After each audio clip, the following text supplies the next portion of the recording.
Hi guys, and welcome to my new YouTube channel. I have had a channel before talking about MMA and a few other different things, however it never worked out. I wasn't able to keep it up. Hopefully this time I am going to be able to keep it up. So I'm going to make this channel just analysing football and mixed martial arts and other sports occasionally, but it's going to be mainly those two with a little bit of boxing added in maybe. So I'm hoping to get a bit of consistency. What I'm going to start off with is I'm quite a big Man United fan. So I want to start off about this transfer ban. Not a transfer ban, sorry. The Champions League ban that Man City are going to have. So they're banned from European competitions for 2 years. 2 years. So I want to talk about that. And what I want to discuss is, should they, if they were to win this year's Champions League, should they be given that medal, or should it be stripped from them? Should they even compete in this year's Champions League? Should they be banned from this year's as well? Because this is very confusing to me. Now I understand that they have appealed it, but to be honest, I think this is a very, very harsh ban to throw at someone if you don't got a shit ton of evidence. And I think we're all under the understanding that it's come from these leaked emails. So some leaked emails got out with some Manchester City officials discussing how they're inflating the books, and in one instance even wishing death on UEFA officials. There's an old UEFA official that died, and they said 1 down, 6 to go. Words to that effect. So I want to discuss the situation. I mean, I do think the alleged offences happened in 2018, but I mean, they've been spending beyond their means really for ages. Like, let's be real, we all know, and this is, obviously I do have bias as a United fan, but we do all know very well that Man City have been spending more than they've been getting in. That is a fact. Since the oil sheikhs took over their club, they've spent a ridiculous amount of money on lots of players.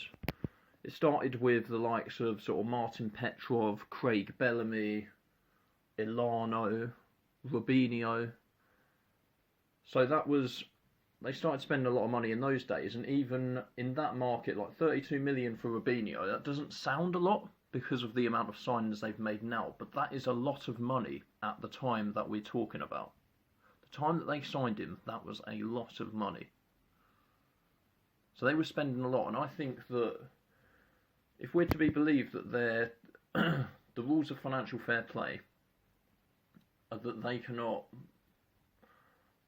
use more than the revenue that they get in. So they can't spend more than the revenue that they get in, net revenue this is, to spend on player salaries. And I think that they must have, there's only evidence has only emerged of them doing that in 2018. And that's relatively recent, but I think they've been doing this for over 10 years. And I do think that the evidence is clear-cut as that. If they've got emails that say that, there is no way that this appeal should be successful. No way. Unless the emails are a lie. No way. So, I think in fairness of competition, I think that banning them from the Champions League is the right thing to do. Because ultimately they'll have players that they shouldn't have had. So they've got players like, in the last couple of years they've signed sort of Bernardo Silva is quite a recent signing for them, Riyad Mahrez, see Raheem Sterling I think was 3 years ago I believe now, but they've also signed all these fullbacks. They've had that one summer, and I think this is the summer that they're talking about. So in the summer of 2018 they spent about close to 200 million just on fullbacks. They signed Kyle Walker, Danilo and Mendy, amongst other players that they did sign. They spent loads of money on fullbacks. And I don't understand how have you got the money to be spending that much on fullbacks? Like spending on 3 fullbacks when you can only fit 2 of them into a team. Doesn't make any sense. So I do think that they're definitely guilty of it. I mean, my personal opinion is this ban will get reduced to 1 year. Because I think their owners have a lot of money, And there's no financial fair play regulation against what solicitors they are able to hire and the legal advice that they are able to seek. So I do think that if they were to be banned for 2 years, it will be an absolute disaster for them. Kevin De Bruyne, in his prime, easily one of the best 5 players in the world. Easily. Is he going to want to play for a team that can't play in the Champions League when he hasn't won the Champions League as of right now? No. You get banned from the Champions League for 2 years. De Bruyne is in his prime. De Bruyne's gone. Real Madrid, Barcelona. Maybe even Bayern Munich. I don't know. PSG.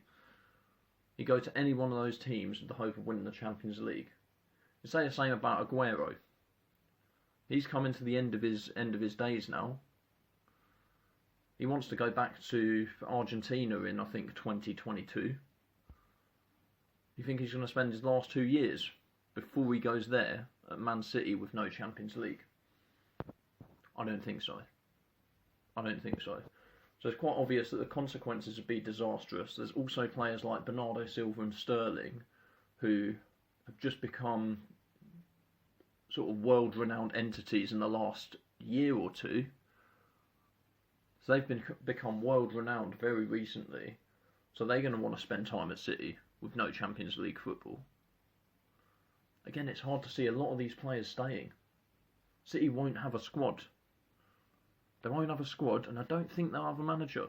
I don't think Guardiola's going to want to stick around through that. I really, really don't.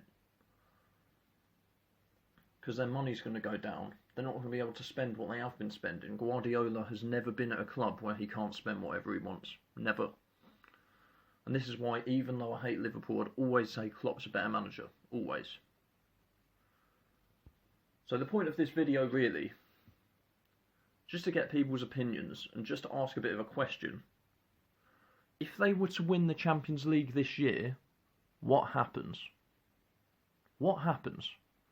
Because if they've cheated in 2018, players that they bought in that summer and that January, and summer 2019 as well, let's not forget about that.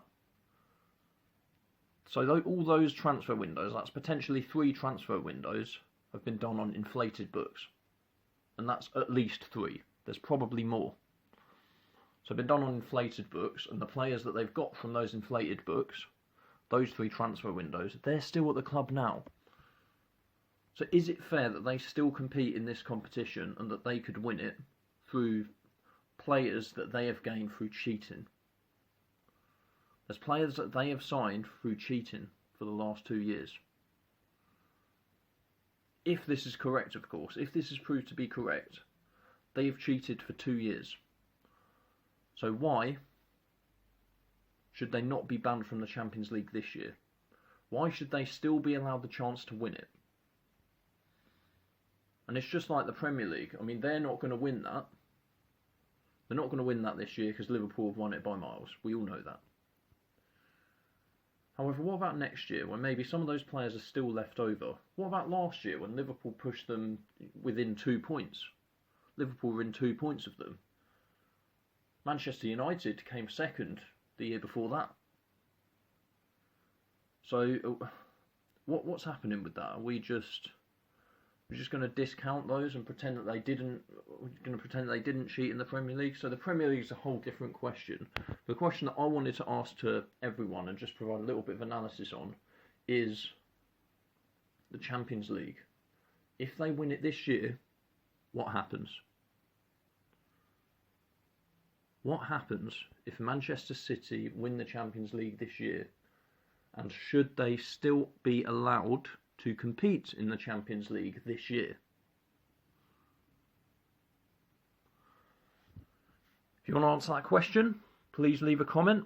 Please like and subscribe. I'm planning to bring more content, especially around Manchester United and the Premier League, and around mixed martial arts as well. So please like and subscribe if you like the video. Thank you very much. I'll see you soon.